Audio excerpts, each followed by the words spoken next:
السلام علیکم ورحمۃ اللہ وبرکاتہ۔ آج جو حاضری دینے جا رہے ہیں جمیلہ پری کی حاضری ہے، شہزادی جمیلہ پری کی۔ لوگوں نے یوٹیوب پر دھوم مچائی ہوئی ہے کہ جناب ایسی حاضری جو ہے آپ ایسے کر سکتے ہیں، ویسے کر سکتے ہیں۔ ہم آج آپ کو عمل بھی دینے جا رہے ہیں اور مکمل حاضری کا طریقہ بھی بتانے جا رہے ہیں، ٹھیک ہے۔ جو آیت ہے وہ یہاں پر شو ہو جائے گی سائڈ پہ، اس سائڈ پہ، ٹھیک ہے۔ یہ عظمت جو ہے آپ نے یاد کر لینی ہے۔ میں آپ کو پڑھنے کی نہ بتانے کی ریزن جو ہے وہ میں سارا کچھ آپ کو شیئر کر چکا ہوں۔ آپ نے اس کو جو ہے 300 مرتبہ پڑھنا ہے اور اجازت آپ کو اس عمل کی ہے، اور یہ حاضر ہو کر آپ کا تمام جتنا بھی کام ہے، جائز ہے یا نجائز ہے، جو بھی ہے جو ہے نا کرے گی انشاءاللہ۔ دوسری بات یہ رہی، اگر آپ نے کوئی غلط کام یعنی کہ جان لیوا یا ایسا کوئی کام ذمہ لگایا تو آپ اس کے ذمہ دار خود ہوں گے۔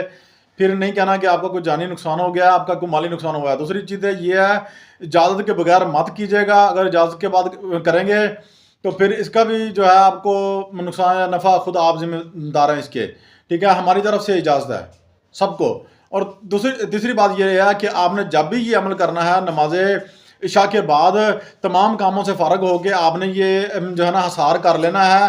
حصار کا عمل بھی ہماری ویڈیو پہ جو ہے نا چینل پہ پڑا ہوا ہے، اس حصار کو کر کے پھر آپ یہ عمل کرنا ہے۔ حصار میں آپ کو بتا بھی دیتا ہوں، حصار آپ چاروں کل کا بھی کر سکتے ہیں، حصار آپ جو ہے آیت الکرسی کا بھی کر سکتے ہیں، حصار جو ہے آپ جناب سورہ یاسین شریف کا بھی کر سکتے ہیں، ٹھیک ہے۔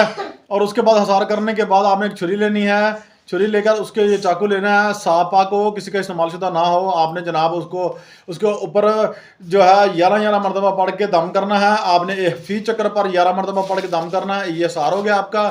بیچ میں بیٹھ کے آپ نے یہ جو عبارت دی گئی ہے سائڈ پہ، ٹھیک ہے، وہ آپ نے پڑھنی ہے۔ اس کے بعد جو ہے نا انشاءاللہ 2-3 دن میں